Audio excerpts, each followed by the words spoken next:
జై శ్రీరామ్ అందరికీ నమస్కారం వెల్కమ్ టు న్యూస్ అఖండ నేను మీ కస్తూరి శ్రీధర్ మిత్రులారా మన శత్రు దేశమైనటువంటి పాకిస్తాన్కు తాట తీయాల్సిందేనంటూ సైన్యానికి కీలకమైన ఆదేశాలు అయితే జారీ అయినాయి సరే ఇంతకు ఏం జరిగింది ఏం జరుగుతుంది అనేది ఈ న్యూస్ ద్వారా మీకు చెప్పే ప్రయత్నం చేస్తా ఓకేనా భారత్లో సామాన్య ప్రజల నివాస ప్రాంతాలను లక్ష్యంగా చేసుకొని డ్రోన్ దాడులకు పాల్పడినటువంటి పాకిస్తాన్ సైన్యం పట్ల కఠినంగా వ్యవహరించాలని చెప్పేసి అదేవిధంగా ఈ లపాకిస్తాన్ తాట తీయాల్సిందేనని చెప్పేసి సైన్యాన్ని మన రక్షణ శాఖ మంత్రి అయినటువంటి రాజ్నాథ్ సింగ్ గారు భారత సైన్యాన్ని ఆదేశించారు లేకపోతే మొగోళ్ళు అంటారా మీరా కాదులే భారతదేశం ఇన్ని దాడులు చేస్తుంది పాకిస్తాన్ మీద యాడైనా కూడా జనావాసాలు ఉండే చోట కనీసం సామాన్య ప్రజలు ఉండే చోట ఒక్కసాటన్నా దాడి జరిగిందా యాడా జరిగిందా అంటాలే కానీ మీరు ఏమి అపంశుభం తెలియనటువంటి సామాన్య జనాల మీద ఈ విధంగా కాల్పులు జరుపుతా వాళ్ళ మీద బాంబు దాడులు చేస్తా అంటే మీ మొగతనం ఏంది అంటాలి అయినా మీకు మొగతనం ఆడ తెచ్చిందిలే ఎప్పుడు చూసా మీ బతుకులు ఎట్టా కదా కాలపడేది అపంశుభం తెలియనటువంటి సామాన్య ప్రజల మీదనే కదా ఇటువంటి దాడులన్నీ కదా కూడా మీరు చేసేదా దానికి ప్రతిఫలమే కదా ఇప్పుడు జరుగుతున్నటువంటి ఈ ఉద్రిక్త పరిస్థితులు అంతా కూడాను ఏం మనుషులరా ఏం పుట్టగలరా మీ స్వామి భారతదేశం అదేవిధంగా పాకిస్తాన్ ఉద్రిక్తతల మధ్య రక్షణ మంత్రి శనివారం ఢిల్లీలో చీఫ్ ఆఫ్ డిఫెన్స్ స్టాఫ్ అంటే సిడిఎస్ అదేవిధంగా త్రివిధ దళాల అధిపతులతో సమావేశం నిర్వహించి పరిస్థితిని అయితే అంచనా వేయనున్నారు అంటే ఈరోజు అన్నమాట అంటే ఏం జరుగుతుంది ఏంది కథ అనేది మొత్తానికి స్పీడ్ పెరుగుతుంది కానీ స్లో అయ్యే అవకాశమే కనపడటంలే మీకేమైనా అనిపిస్తుంది ఆ మాదిరిగా కనపడటంలే కదా మరోవైపు ఏంటంటే జమ్మూ సరిహద్దు ప్రాంతంలో ఉద్రిక్తతలు కొనసాగుతున్న వేళ భారత సైన్యం మరో కీలక ముందడుగైతే వేసింది పాకిస్తాన్ వైపు నుంచి ఉగ్రవాదుల చొరబాట్లు ముఖ్యంగా ట్యూబ్ లాంచర్ డ్రోన్ల ప్రయోగానికి వినియోగించినటువంటి ఈ పాకిస్తానీ పోస్టులు అదేవిధంగా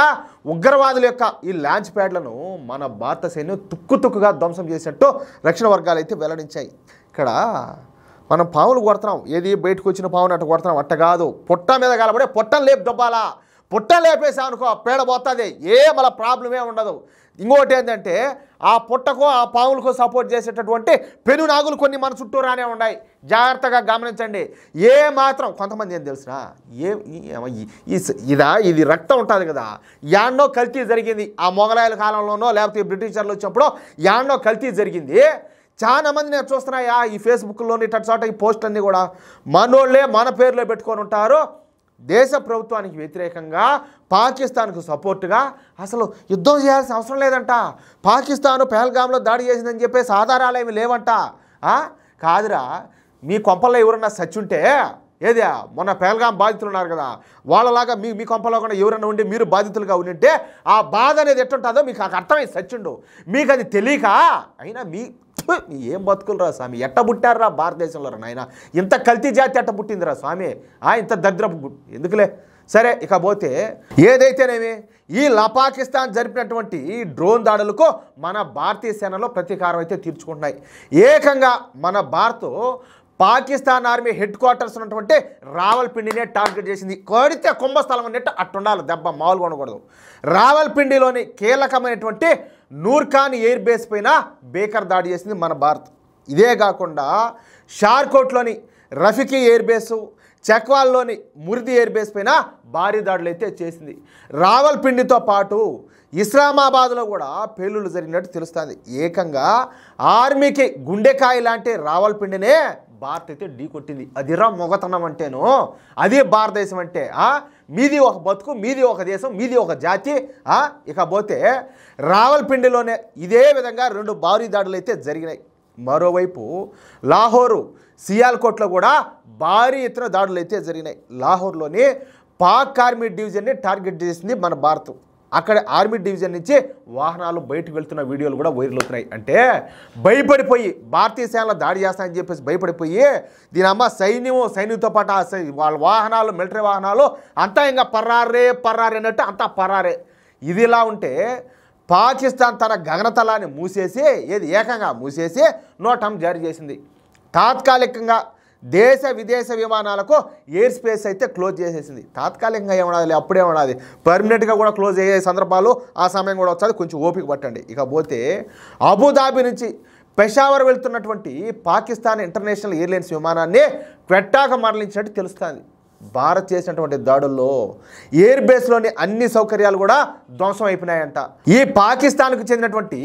ఈ ఫైటర్ జెట్స్ ఎగరకుండా భారతీయ సేనలో దాడి చేసినట్లు సమాచారం అయితే అందుతుంది. మొత్తానికైతే మనోళ్ళు ఏం లేదు, దున్ని పారేస్తారంటే బుల్డోజర్లు పెట్టి దున్నినట్టున్నది ఆ మారి దుంతారు.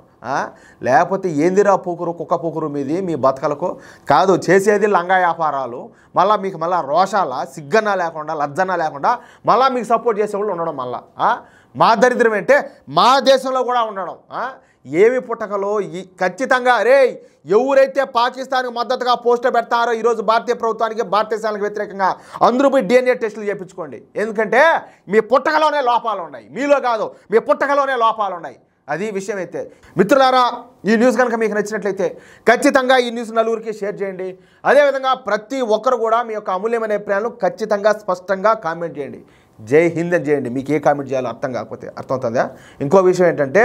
ఇంతవరకు మీరు కనుక మన ఛానల్ని సబ్స్క్రైబ్ చేసుకున్నట్లయితే ప్రతి ఒక్కరు కూడా మన ఛానల్ సబ్స్క్రైబ్ చేసుకోండి, సపోర్ట్ చేయండి. ఇక్కడ ఇంకో మాట చెప్తున్నా, ఈ దెబ్బతో ఈ దేశానికి మిత్రులు ఎవరో శత్రువులు ఎవరో కూడా తేలిపోతుంది. ప్రతి ఒక్కరు క్షుణ్ణంగా గమనించండి. అది విషయం. అయితే అర్థమవుతుందా? జై శ్రీరామ్, జై హింద్.